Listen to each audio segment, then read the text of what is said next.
বর্তমানে বাংলাদেশ জাতীয়তাবাদী দল বিএনপির সবচেয়ে আলোচিত এবং অন্যতম প্রভাবশালী নেতা হিসেবে সবার আগেই আসবে সালাউদ্দিন আহমেদের নাম।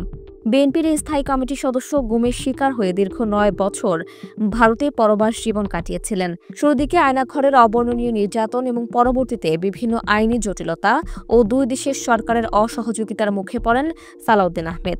সাম্প্রতিক সময়ে অনেকেই তার ভারতে অবস্থানকালীন সময়ের ব্যাপারে বিভিন্ন ভিত্তিহীন তথ্য ছড়াচ্ছে। কেউ বা প্রশ্ন তুলছেন, ভারতের আদালত থেকে খালাস পেলেও কেন দেশে আসেননি সালাউদ্দিন আহমেদ? চলুন জেনে নেওয়া যাক ভারতে আসলে কি ঘটেছিল সালাউদ্দিন আহমেদের সাথে। নিজের গুমের বিষয়ে সালাউদ্দিন আহমেদ বলেন, উত্তরার একটি বাসা থেকে আইনশৃঙ্খলা বাহিনীর পরিচয়ে আমাকে সাদা পোশাকে অস্ত্রধারীরা তুলে নিয়ে যায়, চোখ বেঁধে হাত বেঁধে। তারপর ৫ ফিট বাই ১০ ফিটের একটি কুঠুরিতে বন্দি করে রাখে প্রায় ৬১ দিন।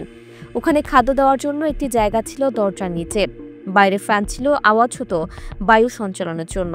আমাকে কখনো ওখান থেকে বের করেনি, কেবল রুম পরিষ্কারের জন্য বের করেছিল দরজার বাইরে। প্রতি মুহূর্তে আমি মৃত্যুর জন্য প্রহর গুনছিলাম। আয়নাঘরের যে বর্ণনা, তার চেয়ে কঠিন অবস্থায় আমি ছিলাম। তাকে গুম করে ভারতে পাঠালেও অবৈধ অনুপ্রবেশের মামলায় শিলংয়ে বন্দিত্বের জীবন কাটাতে হয় সালাউদ্দিন আহমেদকে। দীর্ঘ আইনি প্রক্রিয়ায় ছাড়াও পান তিনি, কিন্তু দেশে ফিরতে পারেননি। বৈধ কাগজপত্র ছাড়া ভারতে প্রবেশের অভিযোগে ফরেনার্স অ্যাক্ট অনুযায়ী তাকে গ্রেপ্তার দেখায় সেখানকার পুলিশ।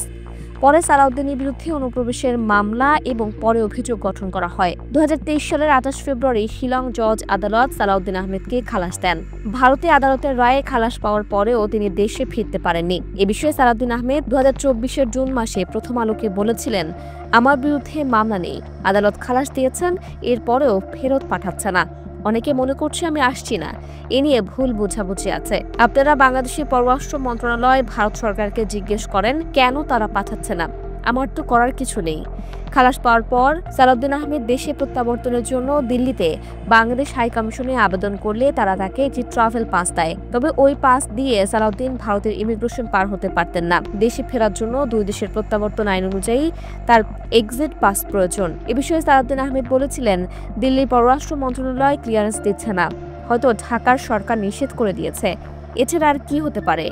সার্বিক বিষয়ে গত অক্টোবরে সালাউদ্দিন আহমেদ বলেন, আমি গুম কমিশনে উপস্থিত হয়েছিলাম যাতে করে আমার গুমের বিষয়টা অফিসিয়ালভাবে লিপিবদ্ধ করতে পারি। গুম কমিশনে বিষয়গুলো তদন্ত করে তুলে ধরবে। এ বিষয়ে তাদের কতটুকু এখতিয়ার আছে আমার জানা নেই। আমি তাদের জানিয়েছি আন্তর্জাতিক অপরাধ ট্রাইব্যুনালে মামলা করব।